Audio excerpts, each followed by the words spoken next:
સ્ત્રી પર થતો અત્યાચાર ને એનું શોષણ હવે એનું નોર્મલાઇઝેશન થઈ ગયું છે સમાજમાં. એની સામે આપણે લડવાનું છે. આજે અનેક ઘરમાં બાટલા ફાટે છે.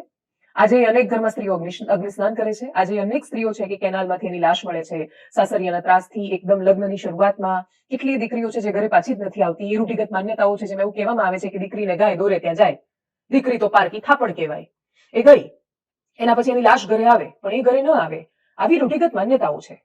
એ 40-50 વર્ષની અનેક સ્ત્રીઓના ઘાલે તમાચાના સાક્ષી છે, જે સહન કરીને એમણે પરિવારને ટકાવી રાખ્યો છે. અને એમણે વર્ષોથી સહન કર્યું એનો મતલબ બિલકુલ એ નથી હોતો કે એ દીકરીને એવું કે હવે તારે સહન કરાવડાવવાનું છે. વર્ષોથી સહન કરીને થાકેલી સ્ત્રીઓએ પોતાની દીકરીને એ શીખવવાની જરૂર છે કે અમે ભોગ બન્યા છીએ શોષણનો, અત્યાચારનો, ખોટા આરોપોનો, ચારેય બાજુથી આવેલી સમસ્યાઓનો. તને અધિકાર મળ્યો છે, સ્વતંત્રતા મળી છે, ખુલ્લું આકાશ મળ્યું છે. તો સહન સ્ત્રીઓએ બિલકુલ નથી કરવાનું, પણ એમને સહન પણ તો નથી કરાવડાવવાનું.